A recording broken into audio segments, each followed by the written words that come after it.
जी कैफ 7 आज के लेक्चर का आगाज़ करते हैं। Lecture number 53। आज के लेक्चर में हम स्टडी करेंगे पेमेंट ऑफ डिविडेंड। हमारा चैप्टर 9 है। इसमें दो ही लर्निंग ऑब्जेक्टिव है। इसमें सेकंड लर्निंग ऑब्जेक्टिव हमने कल स्टार्ट किया था और कंप्लीट नहीं हुआ था। दो कंसेप्ट एंड में रह गए थे, कॉन्सिक्वेंसेस और विद होल्डिंग ऑफ डिविडेंड के। वो आज कंप्लीट करेंगे। इसके अलावा प्रैक्टिस क्वेश्चन की डिस्कशन होगी और साथ ही साथ एमसीक्यूज भी हम अटेम्प्ट करेंगे। पेमेंट ऑफ डिविडेंड में हमने ज़रा आज के लेक्चर की तरफ चलने से पहले कल के लेक्चर का क्विक राउंड अप कर लेते हैं। Manner of payment. सबसे पहले तो डिविडेंड की टाइप्स कितनी हैं? दो टाइप्स। कौन कौन सी? Interim dividend, final dividend.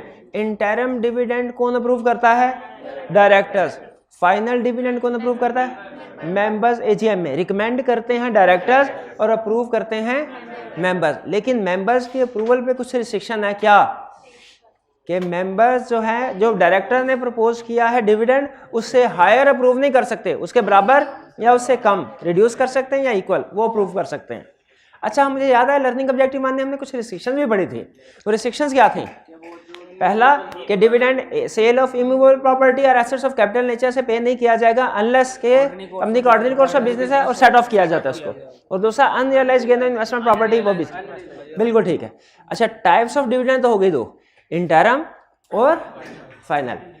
हमने इंटरम में देख लिया अप्रूविंग अथॉरिटी कौन सी है, फाइनल डिविडेंड में देख लिया अप्रूविंग अथॉरिटी कौन सी है। फिर टाइमिंग ऑफ पेमेंट, डिविडेंड को पे कब किया जाएगा। देखिए रूल क्या है, जब डिविडेंड डिक्लेयर किया गया, जिस दिन डिविडेंड डिक्लेयर किया, जिस दिन भी डिविडेंड डिक्लेयर किया गया उसके 10 वर्किंग डेज के अंदर अंदर उसकी पेमेंट होनी है। पेमेंट कब होनी है? जिस दिन डिविडेंड डिक्लेयर किया गया उसके 10 वर्किंग डे, 10 वर्किंग डेज के अंदर अंदर उसकी पेमेंट होनी है। अब यहाँ पे क्वेश्चन ये राइज होता है, क्या 10 वर्किंग डेज क्या होते हैं ये तो पता है। डिविडेंड कब डिक्लेयर होगा? डिक्लेरेशन के 10 दिन के अंदर अंदर पेमेंट होनी है ना डिविडेंड की। डिक्लेरेशन के 10 दिन के अंदर डिविडेंड डिक्लेयर कब होगा ये डिपेंड करता है कि इंटरिम डिविडेंड है कि फाइनल डिविडेंड है। पहले आसान, फाइनल डिविडेंड। फाइनल डिविडेंड कब? Final dividend is deemed to have been declared on AGM on which it is approved. Interim dividend कब डिक्लेयर होता है? डिपेंड करता है बुक क्लोजर हुआ कि बुक क्लोजर नहीं हुआ। अगर बुक क्लोजर नहीं हुआ तो डेट ऑफ बोर्ड मीटिंग में, जिस बोर्ड मीटिंग में प्रूव हुआ इंटरिम डिविडेंड, उसमें अज्यूम किया जाएगा डिक्लेयर हुआ है। और अगर बुक क्लोजर किया गया तो कमेंसमेंट ऑफ बुक क्लोजर, यानी मीटिंग होगी, मीटिंग में ये डिसाइड किया जाएगा कि बुक क्लोजर कब होना है। और बुक क्लोजर जब भी होगा, कमेंसमेंट ऑफ बुक क्लोजर का जो पहला दिन होगा ना, पहला दिन, उस दिन समझा जाएगा कि डिविडेंड डिक्लेयर हो गया। अच्छा, ये बुक क्लोजर क्या होता है? बुक क्लोजर क्या होता है? बुक क्लोजर वो पीरियड है जिसके दौरान में ट्रांसफर ऑफ शेयर्स रोक दिया जाता है, सस्पेंड कर दिया जाता है। किस लिए? To determine entitlement of dividend, ताकि पता चल सके। क्योंकि बुक क्लोजर जिस दिन है ना कमेंसमेंट, उस दिन जो शेयर होल्डर्स होंगे जिनके नाम पे शेयर्स रजिस्टर्ड होंगे वो एंटाइटल्ड टू रिसीव डिविडेंड होंगे। क्या एक कंपनी बुक क्लोजर कर सकती है? यस, कर सकती है, कर सकती है। कोई भी कंपनी कर सकती है लेकिन बुक क्लोजर की शर्त क्या है? जब बुक क्लोजर करना है 7 दिन पहले मेंबर्स को बताना है, ताकि वो जल्दी जल्दी, जिन्होंने जल्दी जल्दी शेयर ट्रांसफर करने हैं करवा कर बोले। 7 दिन। और मैक्सिमम 1 साल में कितने दिन बुक क्लोजर हो सकता है? 30 डेज तक। 30 डेज तक। हाँ, 15 दिन की एक्सटेंशन भी मिल जाती है। अच्छा, लाजमी नहीं कि ये सारे के सारे 30 डेज एक ही टाइम में बुक क्लोजर करें। आप 1 साल में 2 दफा भी बुक क्लोजर कर सकते हैं। अगर कंपनी तो धड़ाधड़ छाप रही है नोट तो 3 दफा भी कर सकती है बुक क्लोजर। 3 दफा डिविडेंड पे करना है, लेकिन कलेक्टिव एग्रीगेट 30 डेज होंगे। 15 डेज की एक्सटेंशन कमीशन से मिल सकती। अच्छा, ये जो बुक क्लोजर अगर कर रहे हो तो बुक क्लोजर से पहले शेयर होल्डर्स को बताना जरूरी है कि हम बुक क्लोजर करने जा रहे हैं। कितने दिन पहले? 7 दिन पहले बताना। और अगर लिस्टेड कंपनी हो तो बुक क्लोजर का इश्तेहार न्यूज़, कौन से न्यूज़पेपर में? इंग्लिश और and weekly, daily. English and Urdu daily newspaper having nation wide circulation, उसमें इश्तहार दिया जाएगा। शाबाश। टाइमिंग तो आपने बता दिया कि डिविडेंड कब होगा, कितने डेज स्पेसिफाइड किए हैं कमीशन ने बताया हुआ, 10 वर्किंग डेज, वर्किंग डेज। अच्छा, अब अगला कंसेप्ट था हमारा होम टू पे। और डिविडेंड किसको पे करना है, रजिस्टर्ड शेयर होल्डर को। और किसको करना है, और टू देयर ऑर्डर। और टू देयर ऑर्डर का मतलब क्या है, जिसको share holder specify, share holder कहे भाई मेरे को डिविडेंड दे दो, उसी को दे देंगे। लेकिन उसे कहेंगे भाई अपना बैंक अकाउंट नंबर वगैरह तो दो मुझे, जहां पे हमने ट्रांसफर कराना। अच्छा, मुझे याद आया मैनर ऑफ पेमेंट भी था एक, कि पेमेंट कैसे होगी।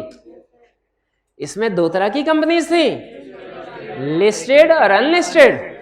अनलिस्टेड कंपनी के पास कैश, और लिस्टेड कंपनी कैश भी और इन काइंड भी। इन काइंड बोले तो उसका क्या मतलब है, शेयर, किसी लिस्टेड कंपनी के शेयर।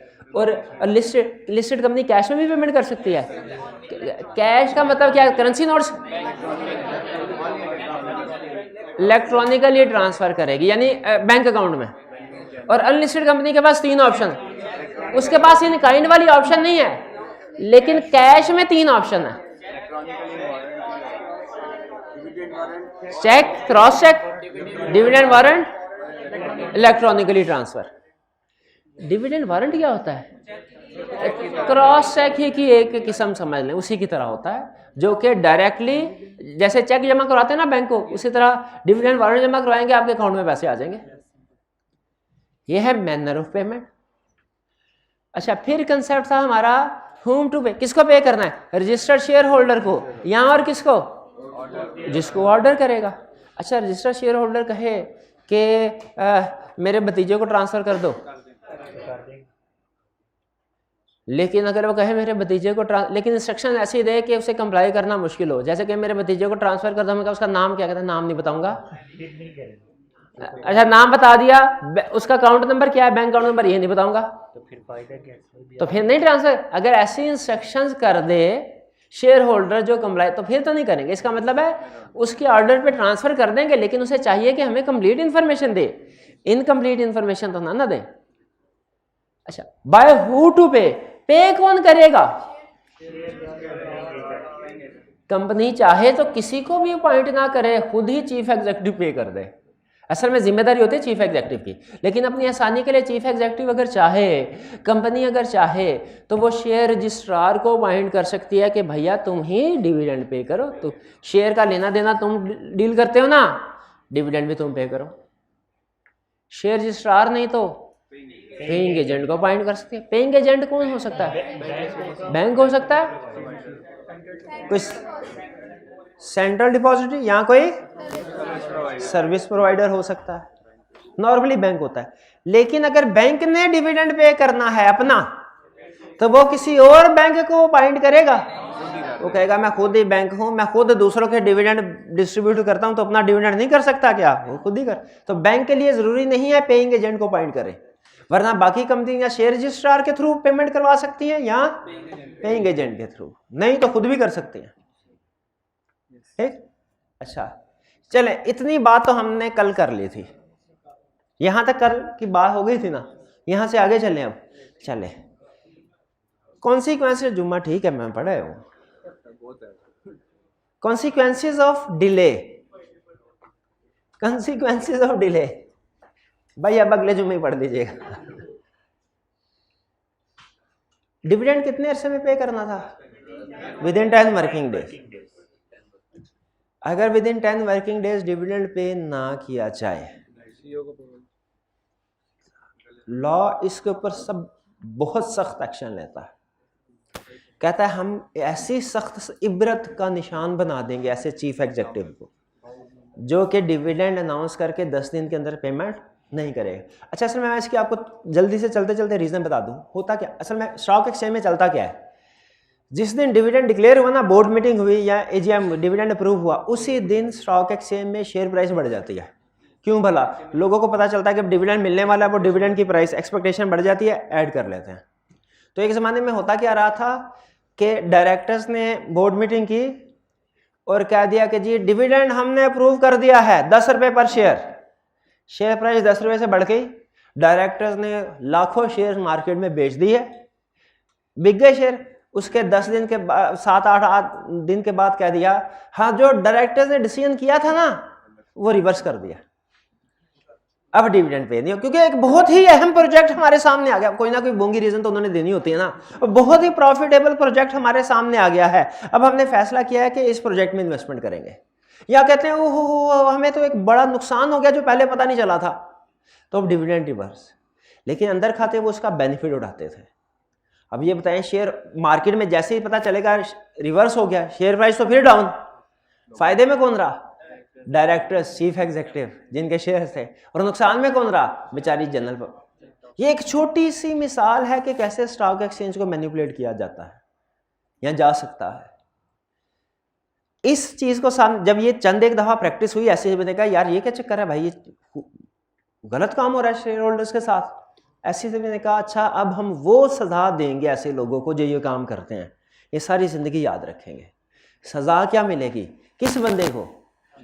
जिसने डिविडेंड डिक्लेयर किया, अनाउंस किया और उसके बाद 10 दिन के अंदर अंदर पेमेंट ना की। वो कहते हैं भाई जिस दिन डिविडेंड डिक्लेयर हो ना उसी दिन पैसे साइड में लगा लो, उसी दिन पैसे साइड में रख लो। अब इन पैसों से तुमने कुछ नहीं करना, अब कुछ भी हो जाए, तबाही फिर जाए कंपनी के अंदर, ये पैसे तुमने इस्तेमाल नहीं करने, ये डिविडेंड के तौर पे ही शेयर होल्डर्स को जाएंगे। और अगर किसी ने 10 दिन अनाउंस डिक्लेयर किया, 10 दिन के अंदर अंदर डिविडेंड की पेमेंट नहीं की, सुन ले चीफ एग्जीक्यूटिव को, किसको? चीफ एग्जीक्यूटिव को, किसको? चीफ एग्जीक्यूटिव को सजा क्या मिलेगी? क्योंकि असल में तो यही कंपनी का करता धरता है ना चीफ एग्जीक्यूटिव। डायरेक्टर तो महीने, 2 महीने, 3 महीने बाद आते हैं। तो इसको पेनल्टी क्या? 5 मिलियन रुपीज फाइन होगा, up to 5 million rupees fine. And अच्छा ये एंड है, एंड दोनों नहीं, तीनों। पहला 5 मिलियन रुपीज, दूसरा 2 ईयर इम्प्रिजनमेंट, 2 साल कैद बामुशक्कत, फिर 5 ईयर डिस्क्वालिफिकेशन, किसी भी कंपनी में 5 साल तक डायरेक्टर या चीफ एग्जीक्यूटिव नहीं बन सकता। बताइए कैसी है सजा? Up to 5। हाँ 1-2 अच्छा कोर्ट 1-2 दिन के लिए भी कर सकती है, करेगी तो नहीं ना, ऐसे थोड़ी है 5 साल, नहीं ऐसे भी नहीं।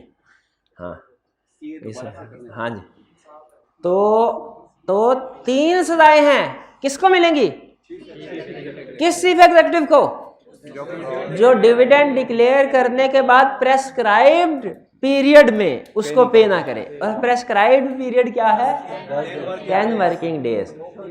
5 million rupees, 2 years imprisonment and 5 year disqualification. अच्छा डिस्क्वालिफिकेशन से मुझे याद है, डिस्क्वालिफिकेशन ऑफ डायरेक्टर तो मैंने किसी और जगह पे पढ़ा है, चैप्टर 3 में इनएलिजिबिलिटी, चैप्टर 3 में इनएलिजिबिलिटी। अच्छा ना, ऐसे ही जैसे पहले देख रहे थे मेरी तरफ, ऐसे समझ गए आप? हाँ जी। इनएलिजिबिलिटी ऑफ डायरेक्टर, इनएलिजिबिलिटी ऑफ डायरेक्टर क्या क्राइटेरिया था इनएलिजिबिलिटी का? कब कोई पर्सन डायरेक्टर बनने के लिए इनएलिजिबल है? स्टार्ट हो जाए, नेशनल टैक्स नंबर ना हो उसके पास, इंसॉल्वेंट हो, अनडिसाइडेड माइनर हो, पर्सन ऑफ अनसाउंड माइंड हो, बॉडी कॉर्पोरेट, लिस्टेड कंपनी के केस में किसी फाइनेंशियल इंस्टीट्यूशन का डिफॉल्टर हो, या ब्रोकर हो, या स्पाउस ऑफ ब्रोकर, और इमोरल एक्टिविटीज में इन्वॉल्व।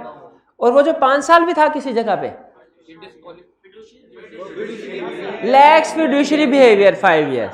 अच्छा एक और चीज नीचे एंड पे आखिरी लाइन अजीब सी लिखी हुई थी, नहीं नहीं नहीं नहीं, एक था वो कुछ इस तरह की प्रोविजन थी कि अगर लॉ में किसी और जगह पे भी वो डिस्क्वालीफाइड, वो क्या था? अगर किसी और लॉ में कमीशन ने मना कर दिया होल्ड ऑफिस नहीं करना, हाँ, अगर लॉ में किसी और प्रोविजन के तहत वो डिस्क्वालीफाइड है from holding position of director, ये इसकी एग्जांपल है। देखें जब वो इनएलिजिबिलिटी कहाँ है, डायरेक्ट कहाँ है, पेज 42 पे point 9, a person who is disqualified from holding office under any provision of that. अब देखें ये इनएलिजिबिलिटी क्राइटेरिया ना, इसमें कहीं पे ये लिखा हुआ है कि अगर कोई चीफ एग्जीक्यूटिव 10 दिन के अंदर डिविडेंड डिक्लेयर करने का पेमेंट नहीं करेगा, वो डिस्क्वालिफाइड है, लिखा हुआ है? नहीं लिखा हुआ। लेकिन ये किस कैटेगरी में आएगा? ये 9वीं वाली कैटेगरी, 9वीं वाला point, any other provisions. Clear हुआ? हाँ, लेकिन इसकी कुछ एक्सेप्शंस हैं, इस रूल की कुछ क्या हैं, एक्सेप्शंस हैं। अच्छा मुझे ये बताइए वो कौन से 2 टाइप ऑफ क्वेश्चन है जो सिर्फ आपको कंपनी लॉ के पेपर में मिलेंगे?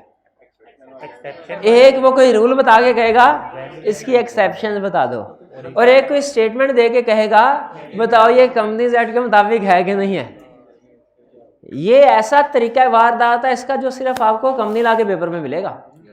क्या कोई रूल बता के कहेगा इसकी एक्सेप्शन बता दो, या किसी स्टेटमेंट दे के क्या कहेगा बताओ ये कंपनी एक्ट के मुताबिक है कि नहीं है। ठीक है, तो अब फिर एक्सेप्शन इस ध्यान से समझ गए ना, जज्बात समझ गए? हाँ जी। एक्सेप्शंस का मतलब क्या होगा? वो केसेस जिनमें डिविडेंड को विदहोल्ड कर दिया गया होगा कंपनी की तरफ 10 दिन से ज्यादा, यानी 10 दिन से ज्यादा गुजर गया और किसी शेयर होल्डर को पेमेंट नहीं हुई, लेकिन स्टिल कंपनी या चीफ एग्जीक्यूटिव लायबल नहीं है।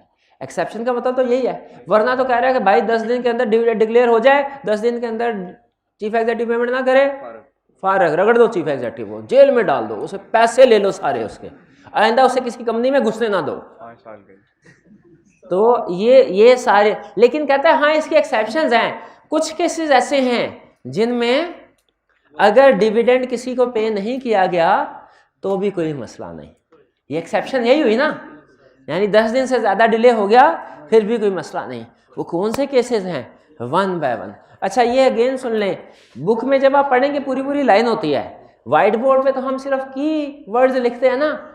आपने एग्जाम में क्वेश्चन को सॉल्व करते हुए ये तो नहीं छाप देना कि सर ये याद करना आसान था, एक एक 2-2 लफ्ज यही खड़का है यहाँ, याद करना आसान तो गलत करते हैं ना, इसीलिए आपके लिए नंबर काटने चाहिए ना, नंबर है ना, काटने चाहिए number.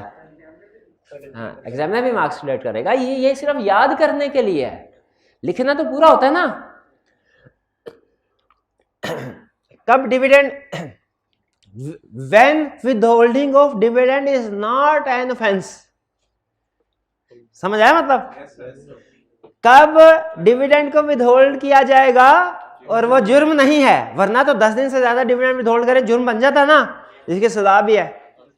when withholding of dividend is not an offense, पहला when there is a dispute, जब 2 लोगों के दरमियान में डिस्प्यूट है as to right to receive dividend, कि कौन रिसीव करेगा डिविडेंड। ये भाईजान कह रहे हैं कि मेरा एग्रीमेंट हो गया था बुक क्लोजर से पहले कि ये मुझे शेयर बेच देंगे। ये भाई कह रहे हैं भाई ये एग्रीमेंट किया था, शेयर ट्रांसफर तो नहीं ना किए, ट्रांसफर तो बुक क्लोजर के बाद किए हैं, तो बुक क्लोजर वाले दिन मैं शेयर होल्डर था, राइट मेरा है। ये कह रहे नहीं एग्रीमेंट हो चुका था, मेरा राइट है। दोनों कोर्ट में चले गए, कंपनी अब सुकून से देखेगी, ये डिविडेंड लेने आए इसको डिविडेंड दे दें नहीं, ये डिविडेंड लेने इसको दे दें नहीं। हम कहेंगे भाईजान केस चल रहा है कोर्ट में, कोर्ट जब फैसला करेगी उसको डिविडेंड देंगे। तो जब डिस्प्यूट हो as to right to receive dividend, तो चीफ एग्जीक्यूटिव का डिविडेंड को विथहोल्ड करने बनता है। अब जब फैसला होगा कोर्ट की तरफ से तभी डिविडेंड पे किया जाएगा। क्लियर? पहली एग्जांपल समझ आ गई, डिस्प्यूट वाली एग्जांपल समझ आ गई। दूसरा सेट ऑफ बाय कंपनी, अगर किसी को किसी का डिविडेंड लीगली सेट ऑफ कर दिया हो कंपनी ने, जैसे दो एग्जांपल ले ले, उसे पैसे लेने थे कोई, वो सेट ऑफ कर दिया। फॉर एग्जाम्पल, देखिए एग्जाम्पल लाना है तो फिर हाँ, पहली एग्जाम्पल, एक पार्टली पेड शेयर इशू किए थे, और ये पार्टली पेड शेयर का असूल होता है कि जब कंपनी पैसे मांगे ना तो शेयर होल्डर बाकी के पैसे भी जमा करवाने होते हैं। पार्टली पेड, कंपनी ने पैसे मांगे, शेयर होल्डर पैसे नहीं दे रहे, मैंने कहा अच्छा, अगले साल जब डिविडेंड अनाउंस हुआ, डिक्लेयर हुआ, कंपनी ने कहा लो भाईजान तुम पैसे नहीं दे रहे थे ना, तो जो तुम पैसे नहीं दे रहे थे ना उसका हमने डिविडेंड के अगेंस्ट से एडजस्ट कर लिया, अब तुम्हारे partly paid share fully paid हो गए हैं, और वो जो डिविडेंड हमने तुम्हें देना था भी एडजस्ट कर लिया। समझ आ रही है बात की, जैसे पैसे देना। दूसरी एग्जांपल, एक एसोसिएटेड कंपनी है जिस ने हमारी कंपनी के 25% शेयर्स खरीदे, 25% शेयर से एसोसिएटेड बन जाती है ना। Yes sir. हमने उसको दे दिया लोन, इसको लॉ क्या कहता है, इन्वेस्टमेंट इन एसोसिएटेड कंपनी, इन्वेस्टमेंट इन एसोसिएटेड कंपनी, जिसके लिए स्पेशल रेजोल्यूशन पास करते हैं। अब कंपनी लोन नहीं वापस कर रही, कंपनी एग्री हुआ था ड्यू डेट पे लोन वापस करेगी, कर नहीं रही, उधर से हमने डिविडेंड अनाउंस कर दिया, क्या करें, सेट ऑफ कर दें, जो डिविडेंड उसको देना था और जो उससे लोन लेना था दोनों को सेट ऑफ कर दें। तो अगर आप इस तरह सेट ऑफ कर दे तो उसको डिविडेंड नहीं मिलेगा, लेकिन ये कोई प्रॉब्लम की बात नहीं है, ये ऑफेंस नहीं है। दूसरी एग्जांपल समझ आ गई सेट ऑफ वाली, डिस्प्यूट वाली भी बात समझ आ गई, सेट ऑफ वाली भी बात समझ आई, लेकिन सेट ऑफ लीगली होना चाहिए, यानी लीगल अमाउंट्स हो रिकवर। तीसरा, instructions can not be complied, चांद पे जाके डिविडेंड उधर क्या करना है, जर्मनी जा रहे हैं हम, उधर के बैंक अकाउंट का पता दे दिया, भाई उधर बैंक अकाउंट, यहाँ लिस्टेड कंपनी से कहा ऐसा करो मुझे मेरे अकाउंट में पैसा डाल, क्रॉस चेक दे दो। लिस्टेड कंपनी क्रॉस चेक के जरिए से डिविडेंड पे कर सकती है। अगर शेयर होल्डर्स ये इंस्ट्रक्शंस दे दे तो क्या किसी इंस्ट्रक्शन को कंप्लाई किया जा सकता है, नहीं किया जा सकता। तो कोई भी ऐसी इंस्ट्रक्शंस शेयर होल्डर्स दे दे जिसको हम कंप्लाई नहीं कर सकते तो फिर लोड कर सकते हैं। जैसे एंड पे एक और एग्जांपल है मिलती जुलती कि इनकम्प्लीट इंफॉर्मेशन अगर दे दे, वो कहे बैंक अकाउंट बता दे, कहे इस बैंक अकाउंट में मेरा डिविडेंड पे कर दो और अकाउंट नंबर ना दे, बैंक का नाम, तो अगर कोई भी ऐसी इंस्ट्रक्शंस आ जाए जिसको कंपनी कंप्लाई नहीं कर सकती तो कंपनी डिविडेंड पे नहीं करेगी, और लेकिन इस सूरत में ये ऑफेंस भी नहीं होगा। For operation of law, operation of law का मतलब होता है किसी लीगल एक्शन की वजह से, लीगल ऑर्डर की वजह से, बाय ऑर्डर ऑफ लॉ। जैसे कोई शेयर होल्डर था वो हो गया इंसॉल्वेंट, मरा नहीं है, इंसॉल्वेंट हो गया, मर गया तो उसके लीगल रिप्रेजेंटेटिव को तो डिविडेंड देना पड़ेगा। इंसॉल्वेंट हो गया, अब बताइए इंसॉल्वेंट हो जाए कोई शेयर होल्डर तो उसको डिविडेंड मिलना चाहिए। डिविडेंड किसको मिलना चाहिए, उसका लिक्विडेटर, जिसे असाइनी भी कहते हैं, लिक्विडेटर भी कहते हैं, असाइनी भी कहते हैं। अगर कोई इंसॉल्वेंट हो गया, बैंकरप्ट हो गया पर्सन, लॉ ने ऑर्डर पास कर दिया ये बंदा इंसॉल्वेंट हो गया है, इसका ऑफिशियल असाइनी, ऑफिशियल लिक्विडेटर ये दूसरा बंदा अपॉइंट किया जाता है। अब कंपनी ने, अब ये चूंकि operation of law legal order आ गया, अब कंपनी ने डिविडेंड किसको नहीं देना, शेयर होल्डर को नहीं देना, उसके असाइनी को देना। तो शेयर होल्डर को डिविडेंड अगर ना दे तो क्या ये ऑफेंस होगा, नहीं होगा। शेयर होल्डर कहें भाई 10 दिन क्या 100 दिन भी गुजर जाएंगे ना, डिविडेंड तेरे को अब नहीं मिलना, असाइनी को मिलेगा, तेरे को नहीं मिलेगा। नॉट फॉल्ट ऑफ कंपनी, ये वैसा ही है जैसा नोटिस वाली बात। नोटिस वाली बात क्या थी कि नोटिस कंपनी ने सेंड कर दिया लेकिन पहुंचा नहीं, कोई बात नहीं। अनलिस्टेड कंपनी थी, उसने क्रॉस चेक या डिविडेंड वारंट सेंड किए, किसी वजह से नहीं तक नहीं पहुंचे तो भाई अगर 10 दिन के अंदर नहीं पहुंचे तो सीईओ जिम्मेदार है। सीईओ कहेगा भाई आपके घर आके थोड़ी मैंने डिलीवर करना है, डिस्पैच करने थे कर दिए, नहीं पहुंचे तो मेरी जिम्मेदारी नहीं है। जैसे नोटिस था डिस्पैच करना है प्रॉपर एड्रेस के साथ, नहीं पहुंचा मेरी जिम्मेदारी है। और देखिए वहां पे भी हम नहीं पढ़ा था क्या एक्सीडेंटल ओमिशन और non receipt of notice does not invalidate proceeding of meeting, does not invalidate proceedings of meeting. तो उसी तरह non receipt of dividend by share holder is not an offence, क्योंकि कंपनी का कसूर ही नहीं है। वो हो सकता है कोरियर वाले ने डिले कर दिया हो सकता है जब गर्मी ज्यादा हो ना, बारिश ज्यादा, कोरियर वाले क्या करते हैं वो वापस भेज देते हैं, कहते हैं नहीं इधर कोई नहीं रहता, कोई बंदा नहीं है इधर, इधर कब्रिस्तान है, वापस भेज दो, ठीक है। नहीं कभी कभार करते हैं इस तरह, तो कंपनी का फॉल्ट नहीं है। इनकम्प्लीट इंफॉर्मेशन, वो स्टूडेंट था ना, वो एक बेचारे का रिजल्ट कार्ड नहीं आया, वो 10-12 दिन खपता रहा, पता चला कोरियर वाला वो उस दिन बेल बजाता रहा कोई, तो नहीं आया, कोई इस तरह का केस हुआ है, वो साथ वाले के घर में दे गया कि भाई ये साथ वाले को दे देंगे। अब उनको नहीं पता किसका है, आजकल नहीं पता होता कि साथ घर में कौन है, सीए करने वाले वैसे ही छुपाते हैं कि पूछना है, वो नहीं पता रिजल्ट किसका, वो घूमता फिरता रहा, आपको 10 दिन बाद पता चला उसे इधर पड़ा हुआ रिजल्ट। तो अगर इस वजह से डिले हो जाए, डिविडेंड भी होता और डिले हो जाता, तो कंपनी का थोड़ी फॉल्ट है। इनकम्प्लीट इंफॉर्मेशन, अगर शेयर होल्डर ने इनकम्प्लीट इंफॉर्मेशन दी, अपना आईडी कार्ड नहीं जमा करवाया, बैंक अकाउंट की डिटेल नहीं थी ना, अच्छा अपना नाम नहीं बताया, किसका नाम नहीं बताया, चले कोई भी इंफॉर्मेशन जो जरूरी थी नहीं पहुंचाई, तो डिविडेंड को विथहोल्ड किया जा सकता है 10 दिन से ज्यादा भी, और ये कंपनी का ऑफेंस नहीं समझा जाएगा। लेकिन कहीं इस पावर को चीफ एग्जीक्यूटिव या कंपनी मिसयूज ना कर ले, इसलिए कमीशन ने कहा भाईजान आप विथहोल्ड तो कर ले, लेकिन 45 दिन के अंदर अंदर आपने मेरे से इजाजत भी लेनी है, ताकि मुझे पता चले ना जेन्युइन केस था, जेन्युइन केस था जो आपने विथहोल्ड किया, नाजायज नहीं डिविडेंड विथहोल्ड किया। तो approval from commission needed with in 45 days of declaration, कि जब आप डिविडेंड विथहेल्ड करें, जब आप डिविडेंड विथहेल्ड करें तो 45 दिन के अंदर अंदर कमीशन से अप्रूवल ले लेनी, ताकि कमीशन देख ले जस्टिफाइड रीजन ही थी। क्लियर? अच्छा, एक दो क्वेश्चंस में ना हमारा और आईकैप का इख्तलाफ, आज जब सॉल्यूशन पढ़ेंगे ना, घर जाके पढ़ेंगे, एग्जामिनर कमेंट्स पढ़ेंगे, तो आप कहेंगे ओए सॉल्यूशन में कुछ और लिखा है, एग्जामिनर कमेंट्स में कुछ और लिखा हुआ है, पुराने कमेंट, और एक जगह पे इख्तलाफ भी है। इख्तलाफ हमारा आईकैप के साथ नहीं हो सकता क्या? नहीं, आप ये फैसला नहीं कर सकते कि कौन ठीक है कौन गलत है।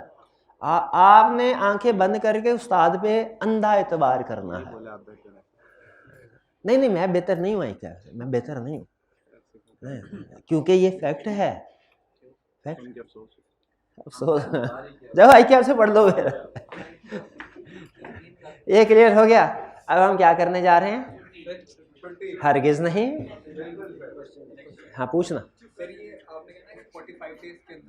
45 डिविडेंड विथहोल्ड करने के 45 डेज के अंदर अंदर कमीशन से अप्रूवल लेनी है। सर अगर वो 30 दिन बाद फाइल करा थी कमीशन के ये, तो आपकी विथहोल्डिंग वैलिड नहीं है। विथहोल्डिंग वैलिड नहीं है तो फिर वो, तो फिर कमीशन भी उसकी ढुकाई करेगा, कमीशन भी ढुकाई करेगा और जिसका डिविडेंड उसने रोका है वो भी ढुकाई। यानी उसे फिर बाद में, अगर उनका क्वेश्चन ये है 30 दिन के बाद अगर कमीशन के पास गया, कमीशन ने कहा भाई ये तो आपने सही विथहोल्ड नहीं किया, तो फिर क्या होगा? फिर उसे dividend as soon as possible dividend pay करना पड़ेगा। और अब हो सकता है कि कमीशन इसको माफ कर दे, सजा ना दे, हैं? कमीशन के पास भी तो अथॉरिटी है। कमीशन देखेगा कि यार वाकई मिसअंडरस्टैंडिंग थी इसकी, तो फिर कमीशन कहेगा चल कोई नहीं, डिविडेंड फटाफट दे दो उसको, बाकी कोई पेनल्टी नहीं आई, जो 5 मिलियन 2 ईयर इम्प्रिजनमेंट और 5 ईयर डिस्क्वालिफिकेशन। लेकिन अगर कमीशन समझे कि गलत इंटेंशन की वजह से डिविडेंड विथहोल्ड किया गया है, दूसरे शेयर होल्डर को नुकसान पहुंचाने के लिए, तो फिर ये कॉन्सिक्वेंसेस भी फेस करना पड़ सकते हैं। ठीक है, एक शेयर होल्डर को ये डिले हो जाए, ये अगर किसी एक शेयर होल्डर को डिले हो जाए स्टिल वो भी ऑफेंस है, वो भी ऑफेंस है, जानबूझ के किया हो। इन केसेस के अलावा अगर कोई केस हुआ ना जिसमें डिविडेंड को विथहोल्ड किया है, तो एक शेयर होल्डर का भी केस हुआ, एक का भी, तो कॉन्सिक्वेंसेस को फेस करना पड़ेगा। डायरेक्टर इन्वॉल्व होगा तो भी उसको ये पेनल्टी पड़ेगी। चीफ एग्जीक्यूटिव को, चीफ एग्जीक्यूटिव, अगर डायरेक्टर इन्वॉल्व डायरेक्टर में तो पकड़ा चीफ एग्जीक्यूटिव भी जाएगा क्योंकि अल्टीमेट रिस्पॉन्सिबिलिटी इसकी होती है। ठीक है, अच्छा अब आपके पास है 3 मिनट, आपने इस कंसेप्ट को रिवाइज कर लें, फिर उसके बाद हम पास्ट पेपर्स के डिस्कशन और एमसीक्यूज की तरफ चल रहे हैं। 3 मिनट है, 3 मिनट में इस लर्निंग ऑब्जेक्टिव को क्विकली रिवाइज कर लें। जी पास कीजिएगा। चलिए, किताबें बंद, बहुत पढ़ लिया, दिन रात एक कर लिए, इतना पढ़ के क्या करेंगे? किताबें बंद, किताबें बंद। शाबाश शाबाश शाबाश। सोल्यूशन भी बंद, कहीं आपको पता ना चल जाए मैं गलत पढ़ा रहा हूँ। किताबें बंद। On 31st July 2015, the directors of Club Engineering Limited, a listed company, underline कर, listed company,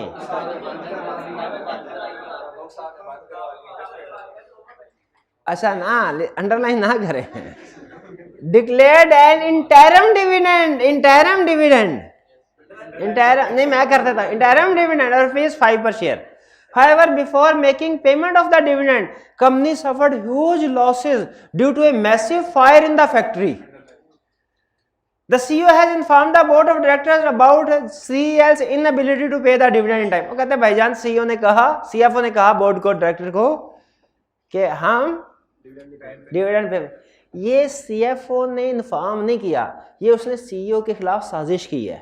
ये खुद CEO बनना चाहता है क्योंकि चाहता है ये चला जाए जेल में, डिविडेंड पे ना किया जाए, ये चला जाए जेल में और मैं पीछे CEO बन के राज करूं, ये चाहता है।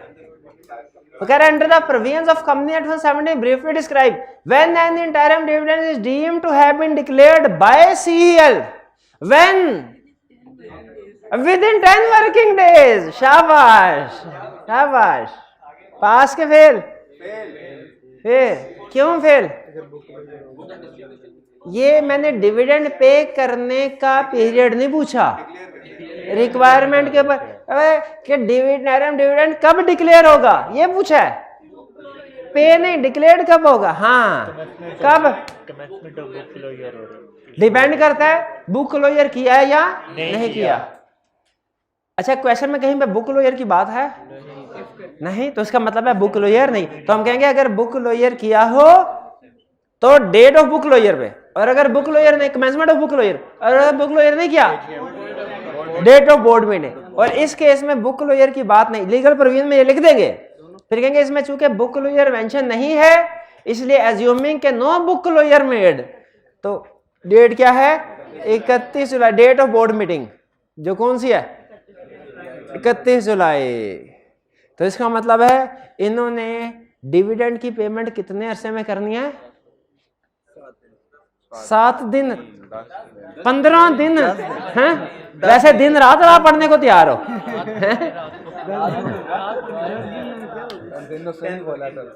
10 वर्किंग डेज, यानी तकरीबन ये कोई 12 जुलाई के नहीं, सॉरी 12 अगस्त, 12 अगस्त कुछ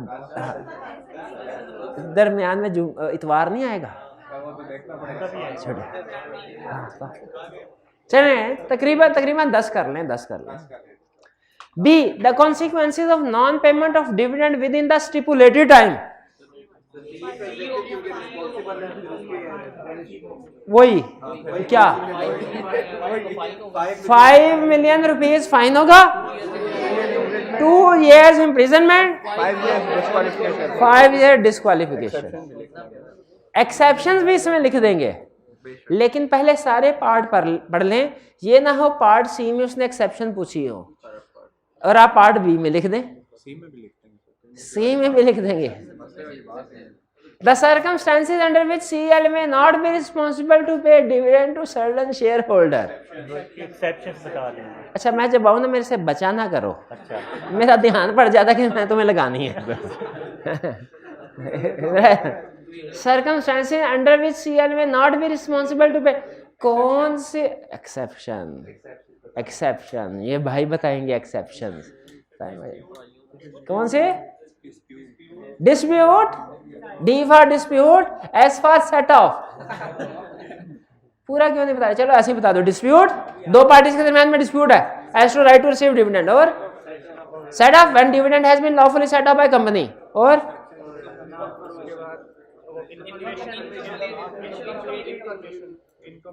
incomplete information, company cannot comply instructions of the shareholder, non-payment due to operation of law, when it is not fault of company, whether it is not fault of company। शाबाश भाई, ये क्लियर? इस question में कोई problem? Question 7, on 8 September 2018 the directors of Shanti Limited, a listed company, declared an interim dividend of ₹5। ये वही सवाल नहीं है? अच्छा ठीक है, नहीं सॉरी डिफरेंट है। And announced book closure from 28 सितंबर, 8 सितंबर को डिविडेंड अनाउंस किया और कहा 28 सितंबर को बुक क्लोजर होगा 28, तो ये तो उन्हें 10 वर्किंग डेज के अंदर पेमेंट करनी है। अच्छा हाँ, बुक क्लोजर हो तो फिर बुक क्लोजर से डिक्लेयर, यानी इस केस में डिविडेंड डिक्लेयर 8 सितंबर को नहीं हुआ, 28 सितंबर को हुआ है। शाबाश। तो 28 सितंबर के बाद 10 वर्किंग डेज के अंदर अंदर पेमेंट करनी है। ठीक है, बुक क्लोज्ड है 28 सितंबर से लेके 3 अक्टूबर तक। ठीक है, बुक लाजमी तो नहीं 30 दिन का इकट्ठी बुक क्लोज कर दें, वो 5-5, 7-7, 10 दिन करके भी क्लोज कर सकते हैं। 5 दिन के लिए क्लोज कर ली, कोई इशू नहीं है। Under the provision of company 2017 briefly describe when AL should pay the above dividend. अच्छा, जब डेट दी हो ना तो हमने भी डेट के साथ बात करनी है। पहले लीगल प्रोविजन में लिख देंगे within 10 working days from commencement of book closure. अब फिर आप डेट भी आपने काउंट करनी है। 28 सितंबर है ना, 28 एक हो गया, 29, 30, 31 नहीं होता सितंबर का। 1, 2, 3, 4, 5, 6, 7, दो कुछ छुट्टियां तकरीबन डाल लें, 8, 9 कर ले, 9 कर ले अज्यूमिंग 2 हॉलीडेज। ठीक है, तो वैसे एक भी हो सकता है वो। ठीक है, तो तकरीबन क्या डेट बनी? 8 या 9 अक्टूबर को पेमेंट हो जानी चाहिए डिविडेंड। अच्छा, इन also state the 4 circumstances in which AL may not be considered to have committed an offense for non-payment of dividend।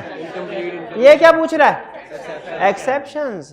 4 पूछ रहा है, 3 बता दूं, 4 बता दूं, 5, एक आदि सेफ साइड पे रहने के लिए एक्स्ट्रा बता दे, बेहतर है। जी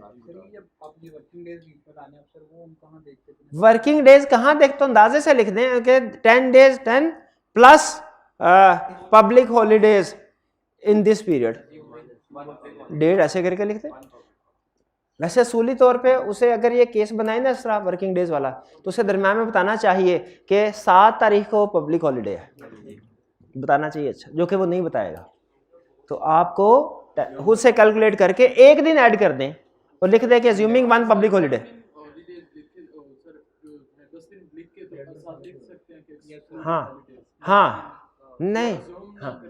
हाँ लिख सकते हैं एक्सक्लूडिंग हॉलीडे, लेकिन डेट लिखना जरूरी है।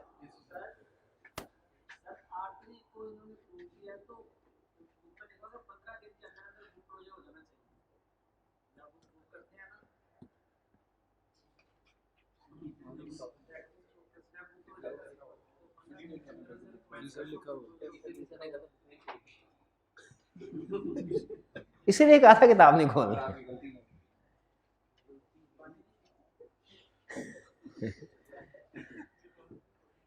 पुराना क्वेश्चन होगा 2018 का। ठीक है, हाँ 2018 का क्वेश्चन में गलती तो नहीं निकालनी। अगर बुक में लिखा हुआ 15 दिन के अंदर बुक क्लोजर होना चाहिए, बोर्ड मीटिंग के बाद 15 दिन के अंदर लिखा हुआ है कहीं पे, तो 15 दिन के, तो वो 20 दिन के बाद बुक क्लोजर कर रहा है, तो क्वेश्चन में गलती निकाले क्या कि जो उसने रिक्वायरमेंट की हुई है वो पूरी करे। ये थोड़ी कहेंगे सवाल गलत है आपका। हाँ, बुक लो ये गलत किया, और उसने पूछा ही नहीं है कि मैंने क्या गलती किया क्या नहीं। एक प्रोस्पेक्टस वाला क्वेश्चन याद है ना, उसमें उसने कहा था मुझे गलतियां निकाल के दो, तो हमने डेट्स की गलतियां निकाली थी उधर। यहाँ पे जब रिक्वायरमेंट नहीं है तो उसकी गलती निकालने का क्या फायदा। Explain the exceptions to the following provision and specified under the companies act 2017।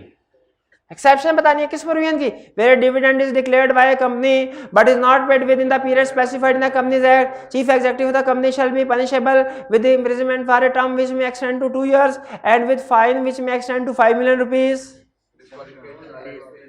Disqualification अलग है, एक्सेप्शंस बताइए कौन सी वाली, D for dispute, S for set off वाली, O for operation of law, ठीक है। I for instructions can not be complied, I for information incomplete भी है।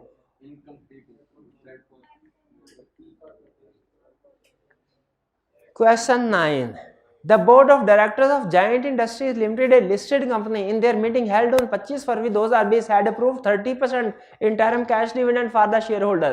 Interim dividend pay किया. While approving the dividend payment, the board had authorized to adjust dividend payable to one of the shareholders, Kamran Ahmed, against amount due from him. कर सकते हैं lawfully adjust.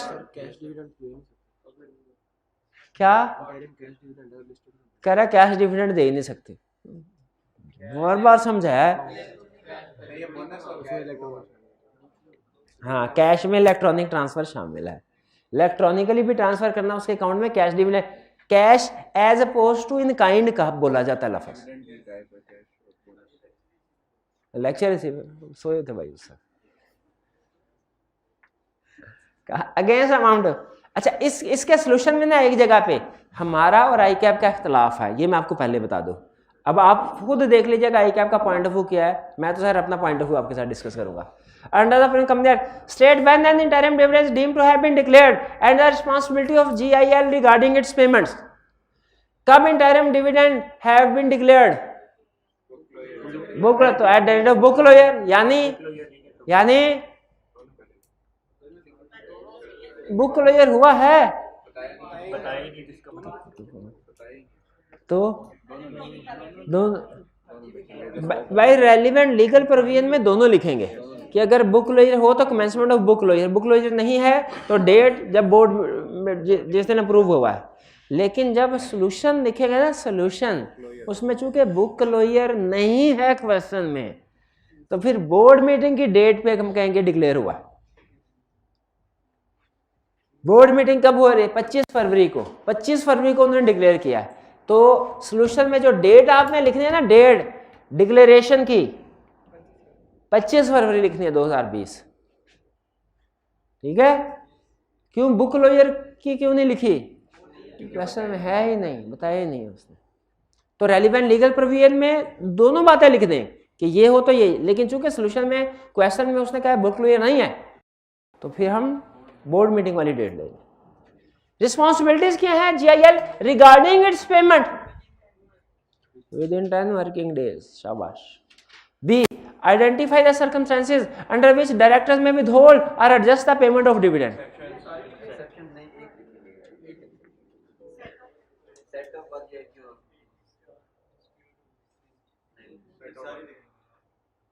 Directors may withhold भी लिखा है, adjust भी लिखा है। Payment उसने स्पेसिफाई नहीं किया कि ये रिक्वायरमेंट कामरान के कंटेक्स्ट में हमने लिख दिया कि जनरल है, ऐसा ही है। तो फिर आप क्या लिखेंगे, नहीं, अगर सिर्फ कामरान की एग्जांपल क्या लिखा,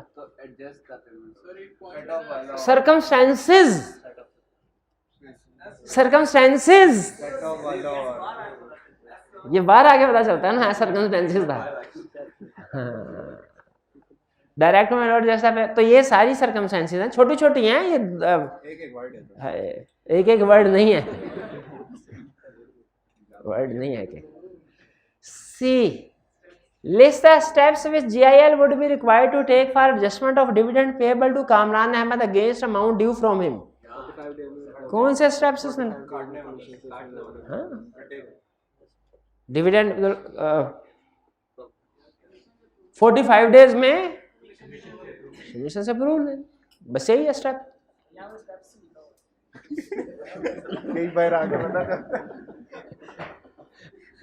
for adjustment of dividend, step number 1, do not pay dividend. Step number 2, obtain approval for commission within 45 days. या यूं स्टेप नंबर 1 कर लें, एडजस्ट द डिविडेंड, पहले डिविडेंड एडजस्ट कर लेना, फिर उसके बाद विद इन 45 डेज कमीशन से अप्रूवल ले लें। एमसीक्यूज आ गए, एमसीक्यूज ना ना ना ना ना, देखिए आपको पता है आई कैप की आदत है प्रैक्टिस करने के लिए छोटे छोटे एमसीक्यूज देता है, और मजाल है इस तरह का कोई एमसीक्यूज एग्जाम में आ जाए। एग्जाम में इससे 5 गुना मुश्किल होते हैं, रहने नहीं देते। एक फर्ज है मेरा, आपको करवाने तो हैं एमसीक्यू, होमवर्क नहीं आप करके आते हैं। नहीं, नेक्स्ट लेक्चर में हम फ्रेश माइंड के साथ फ्रेश चैप्टर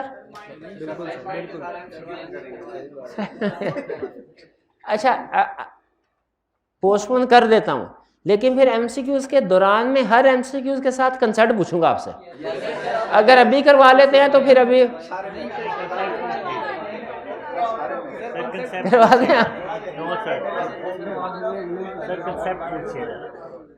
कितने स्टूडेंट्स का ख्याल है एमसीक्यूज आज करने चाहिए? कितनों का ख्याल? अच्छा खुद ही बोर्ड वाले। The chief executive officer of every company is responsible to make the payment of final cash dividend within a period of 10 working days. D option correct है, D ऑप्शन करेक्ट है। Second, a company may on giving not less than dash previous notice close its register of members for any, यानी book lawyer की बात कर रहा है, for any period or period not exceeding in the whole, तो 7 days का prior notice होता है और 30 days तक मैक्सिमम इन ईयर वो सस्पेंड कर सकते हैं, क्लोज कर सकते हैं। तो उसमें 7 और 30 कॉम्बिनेशन बी, तो सेकंड का कौन सी ऑप्शन करेक्ट है? B. Third, the amount of final dividend is proposed by directors and approved by members in AGM के EGM AGM, A option correct.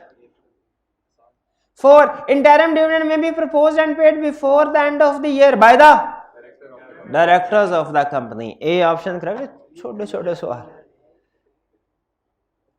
5, the dividend is proposed by director. The member may reduce the dividend, accept the dividend, reject the dividend. Reduce और reject में क्या फर्क है? Reject का मतलब 0, reduce का मतलब कम, एक्सेप्ट का मतलब सेम, तो ऑल ऑफ द अबव था, डी ऑप्शन करेक्ट थी। Dividend warrants are a type of cross cheque, खुद आई कैप कह रहा है, and can be credited to bank account of member हो सकता। सी, ऐसे सवाल हरगिज नहीं आएंगे, हरगिज नहीं, ये आपको धोखा देने के लिए है कि पेपर आसान है, आसान आएगा। इसके 2 क्वेश्चन भी मिला लेना तो वो एग्जाम का एक क्वेश्चन नहीं बनता। Who is responsible in case of default regarding payment of dividend to member? CEO। C. 8वां, in any case the member of the company can not increase the amount of dividend. वो reject कर सकते हैं, accept कर सकते हैं, decrease कर सकते हैं, इंक्रीज। डुप्लीकेशन हो रही है, तकरीबन वही कंसेप्ट। 8 का डी पार्ट करेक्ट है। In case of delay in payment of dividend, chief executive of the company may be imprisoned for a term not exceeding 2 years and he may be fined for an amount up to 5 million, 5 million तक। ये जो जितनी भी penalty थी ना, ये up to तक थी, up to 5 million rupees, up to 2 year imprisonment, up to 5 year disqualification as chief executive or director of another company। नहीं, ये 5 year साथ ही शुरू, इम्प्रिजनमेंट के, डिस्क्वालिफिकेशन के 5 year इम्प्रिजनमेंट के साथ ही शुरू हो जाएंगे। तो B option correct. 10, in case of default regarding period of payment of dividend, chief executive of the company will be fined and imprisoned for a term which may extend up to 2 years. He shall further be ineligible to become director or chief executive of any company for the next 5 year, A option correct. इतना सा काम। अब सुकून से जाके weekend enjoy करेंगे आप। नहीं पढ़ना। हाँ जी चलिए, ये मैं देख ले, और तो नहीं है कोई? नहीं, चलिए ठीक है। इसके साथ ही हमारा ये चैप्टर भी कंप्लीट होता है। आज का लेक्चर भी यहाँ पे ख़त्म करते हैं हम। अल्लाह हाफिज़।